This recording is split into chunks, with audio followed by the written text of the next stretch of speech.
Hello bachcho, let's see this question, and the question says a man has IQ equivalent to that of a boy of 5 years old. This is due to the deficiency of which hormone? Option A thyroxine, option B adrenaline, option C aldosterone, option D somatotropin. हमारा question यहाँ पर ये पूछ रहा है कि एक आदमी का आईक्यू यानी कि इंटेलिजेंट क्वेश्चन वो सिमिलर हुए एक छोटे बच्चे के जैसा, ये होता है किस हार्मोन के डेफिशिएंसी से। और ऑप्शंस दिए गए हैं थायरॉक्सिन, ऑप्शन बी है एड्रेनालिन, ऑप्शन सी है एल्डोस्टेरोन और ऑप्शन डी है सोमैटोट्रोपिन। की कॉन्सेप्ट इस क्वेश्चन के लिए ये रहेंगे कि हमें ये जानना है थायराइड ग्लैंड से जो हार्मोन्स रिलीज होते हैं उनके फंक्शन क्या होता है और उनके डेफिशिएंसी या फिर एक्सेस से क्या कंडीशन होता है। थायराइड ग्लैंड सिक्रीट करता है 3 हार्मोन्स और ये हार्मोन्स होते हैं, पहले तो है जो कि स्पेसिफिकली थायराइड हार्मोन्स हैं यानी कि T3 और T4, और ये T3 और T4 है ट्राई आयोडोथायरोनिन और T4 यानी कि टेट्रा आयोडोथायरोनिन जिसे कॉमनली कहा जाता है थायरॉक्सिन। और तीसरा हार्मोन रहता है थायरोकैल्सिटोनिन, और ये थायरोकैल्सिटोनिन जो है उसका रोल ये रहेगा कि ये ब्लड में कैल्शियम लेवल्स को रेगुलेट करता है। उसके अलावा हमें जानना है कि थायरॉक्सिन के फंक्शंस क्या-क्या होते हैं।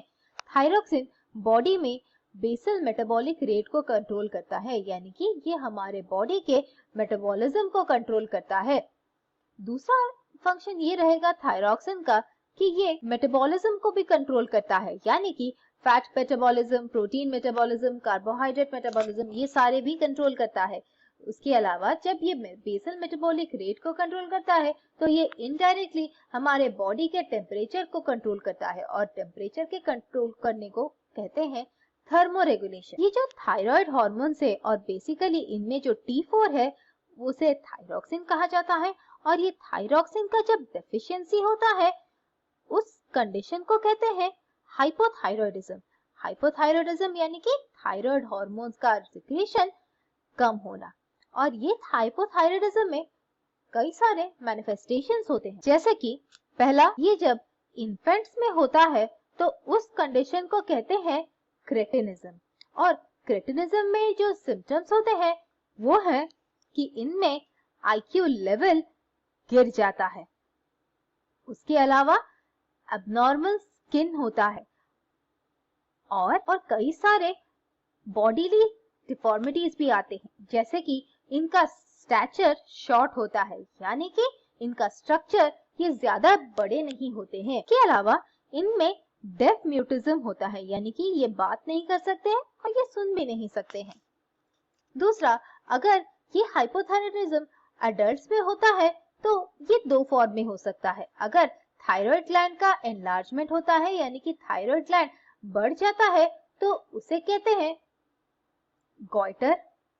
और उसके अलावा अगर एडल्ट्स में ये होगा और थायराइड यहाँ पर थायराइड ग्लैंड का एनलार्जमेंट तो होता है, उसके साथ बाकी जो सिम्टम्स होते हैं वो बहुत ही ज्यादा एक्सट्रीम होते हैं और इस मैनिफेस्टेशन को कहते हैं मिक्स्ड एडिमा। और इसके अलावा अगर थायराइड हार्मोन्स एक्सेस में सिक्रीट होते हैं तो उस कंडीशन को कहते हैं हाइपरथायरॉयडिज्म। और हाइपरथायरॉयडिज्म कई सारे चीजों से हो सकता है यानी कि उनके कई सारे मैनिफेस्टेशंस हो सकते हैं, जैसे कि एक मैनिफेस्टेशन इनका होता है ग्रेव्स डिजीज। और इसके बाद हमें ये जानना है, हमारे क्वेश्चन के हिसाब से पूछा गया है एक मैन को आईक्यू है एक छोटे बच्चे के जैसा, तो फिर किस हार्मोन का डेफिशिएंसी हुआ है। हमें पता है कि क्रेटिनिज्म में आईक्यू लेवल डिक्रीज करता है और इसीलिए हमारा आंसर होगा ऑप्शन ए थायरॉक्सिन। थायरॉक्सिन की डेफिशिएंसी से हमें पता है कि इन्फेंसी में क्रेटिनिज्म होता है जिसकी वजह से आईक्यू लेवल गिर जाता है, और यही बच्चा जो कि क्रेटिनिज्म से अफेक्ट हुआ है बचपन में, वो बड़ा होकर एक ऐसा आदमी बनता है जिसके पास आईक्यू बहुत ही कम होता है, एक छोटे बच्चे जैसा। I hope you understood the solution. Thank you and all the best.